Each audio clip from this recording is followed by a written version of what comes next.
everyone, I'm Sostine and welcome to my channel. This is Nightly, my new puppy. Today we're going to be making what I've been calling the Victorian Lady Doctor dress. As a practicing physician myself, I realized I really never dressed up as either a nurse or a doctor, and I decided it was time to change all that. Now, another reason I decided to go this route was because I wanted to go to conventions someday, dressed up as a Victorian Lady Doctor and offer my services as a physician at the convention. Just by coincidence, by going to conventions, I've done that a lot already.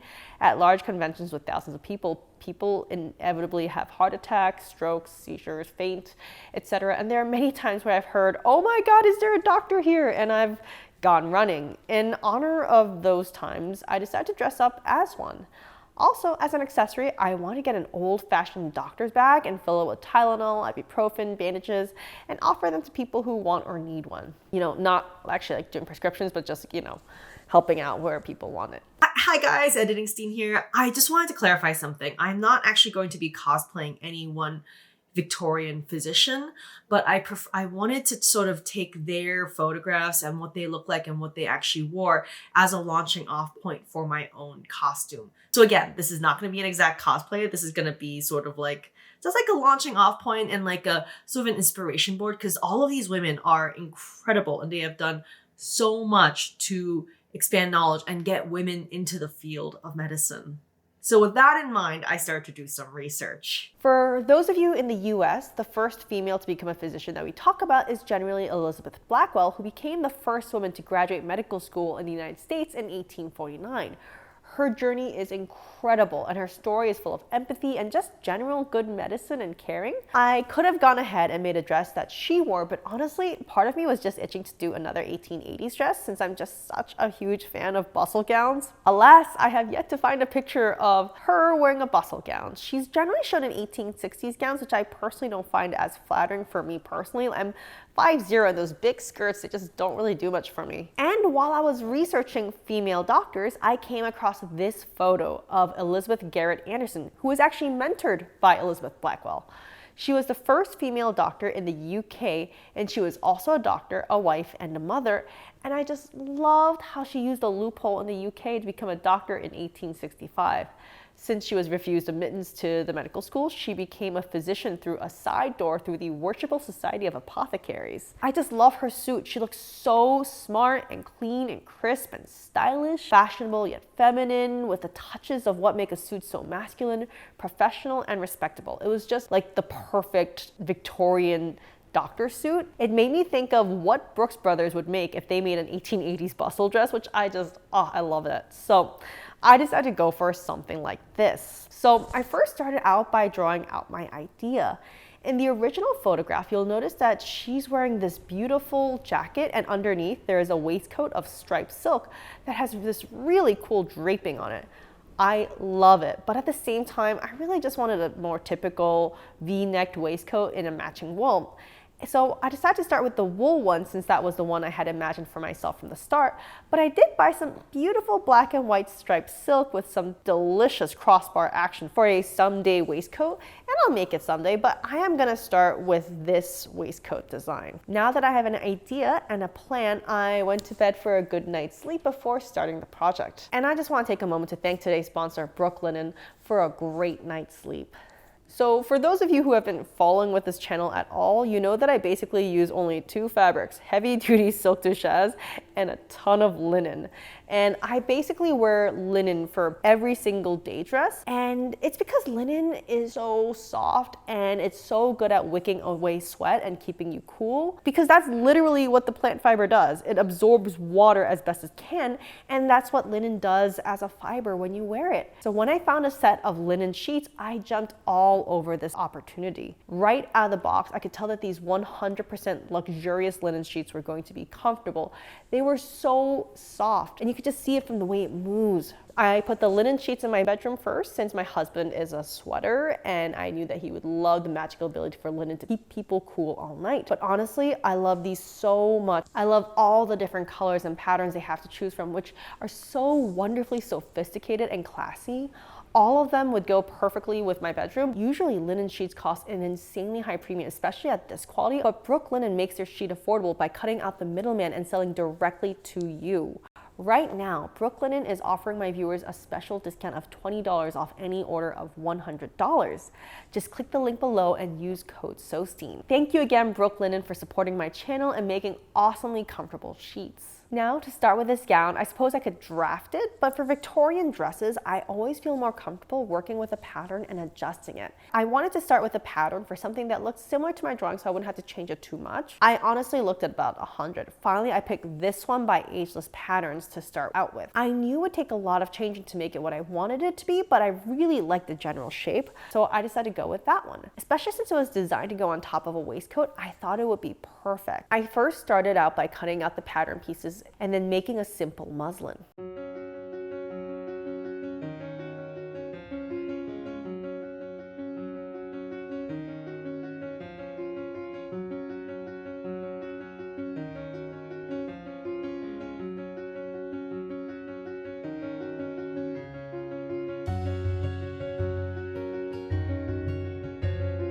Which I draped, pinned, and shaped on my dress form using pins and a pencil.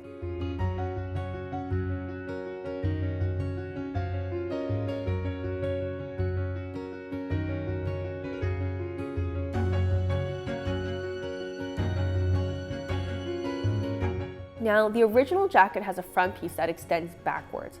I would really rather have each piece extend downwards, more like a typical men's jacket, rather than the flared sort like this one was supposed to be, just to make it a little bit more masculine, so I changed that up. I did that by extending each of the pieces downwards and then made a mock-up.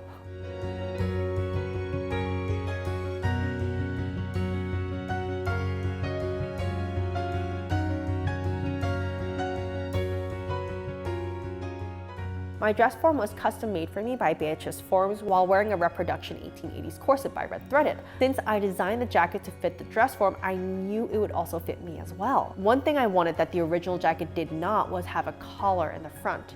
I wanted a shawl's collar, much like men's suits today. Since this jacket didn't have that, I decided to add the shawl collar. I simply just put it on in the front and played with that shape until I loved it.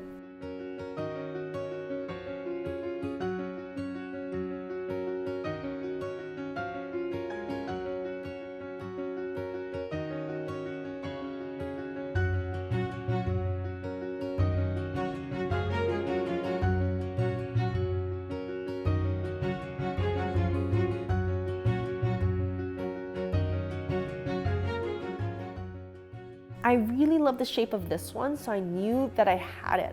I copied this onto paper and marked all the pieces so that I would have the pattern forever. I also did this for the waistcoat, but I'll talk more about that in the waistcoat video. Once I had a pattern, I needed a fabric. I had actually purchased some beautiful black wool, but I really didn't like the feel of it. It was a little bit more rough than I wanted, and I really wanted a soft, silky wool, sort of like a super like 500 wool.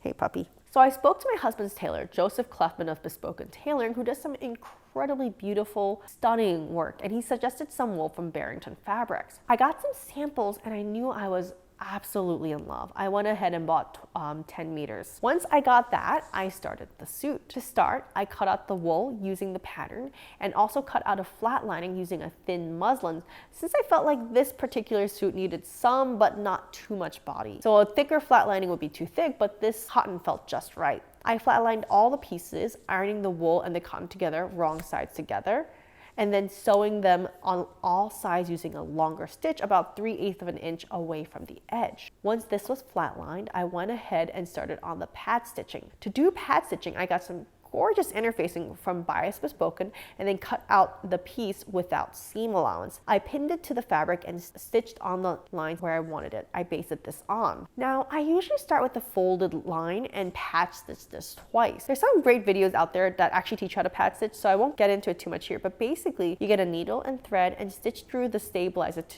just the other side of the fabric till you just touch your finger and then you come back out. You do these diagonal stitches all the way across, back and forth, along the whole of the fold line and the rest of the collar along the direction that you want it to lay. Now these stitches are visible on the other side of the collar, but that's okay since that's the wrong side. Now the fabric and the interfacing will act as one thanks to all these stitches and will be sculpted by the lines of your stitching. I went ahead and put the tape along the edges to clean it up.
Now, Victorian backs are always made in multiple parts, and I just stitched the center backs together in the center back, iron that seam open, and then stitch this to the side back pieces.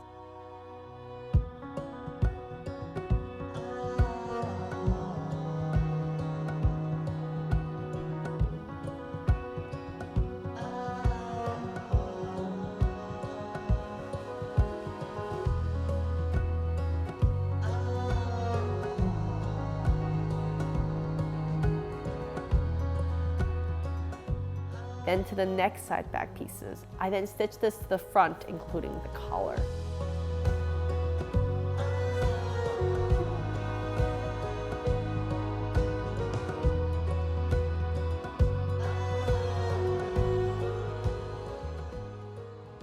After that, I got the other side of the front lapel and pinned it wool sides together and machine sewed it just a hair outside the interfacing and tape.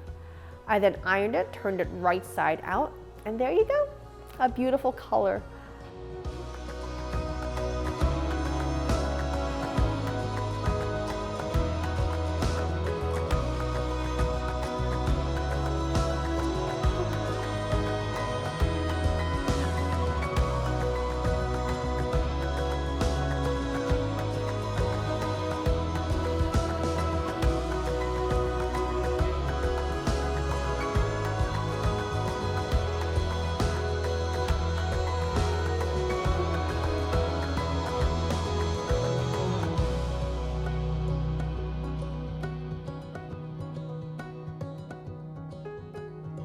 Victorian suits are almost always boned with some sort of boning for women.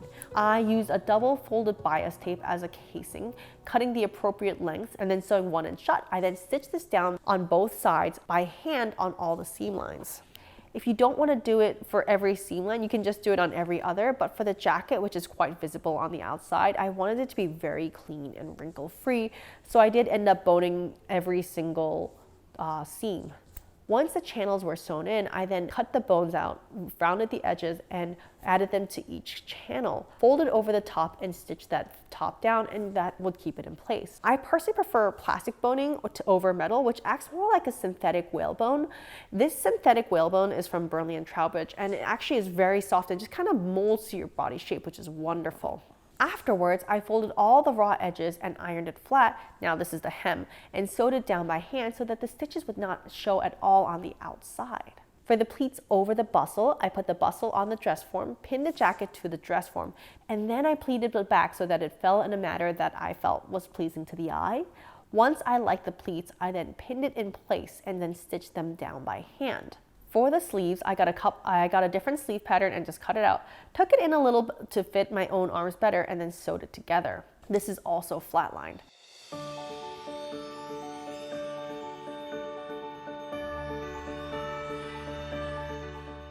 Victorian sleeves from the 1880s are almost always in 2 parts with a larger outer so that the sleeves are just a little puffed at the shoulder.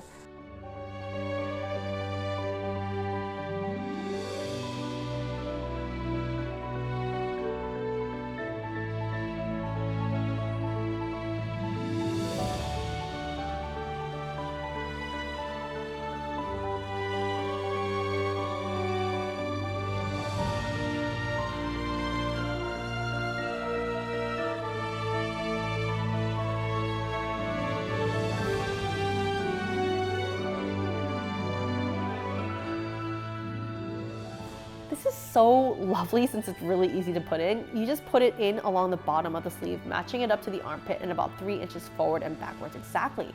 Then you gather up the rest and make sure it's evenly distributed along the top. I then did a machine stitch all the way around the armhole and the sleeve was in. I did this for the other side.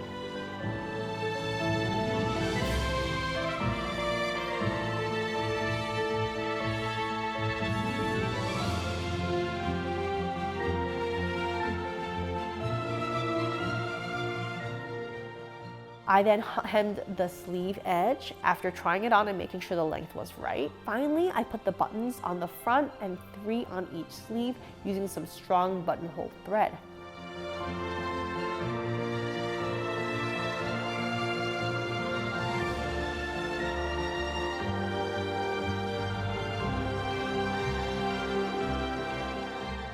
just take a moment to show off these incredibly beautiful buttons with caduceuses on them. And then for now, the jacket is done.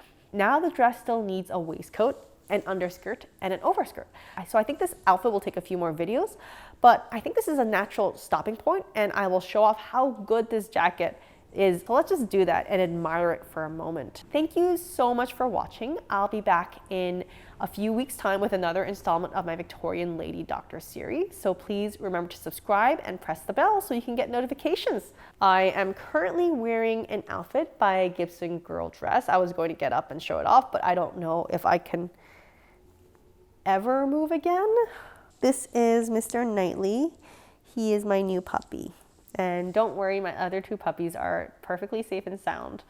Okay, I'm trapped here.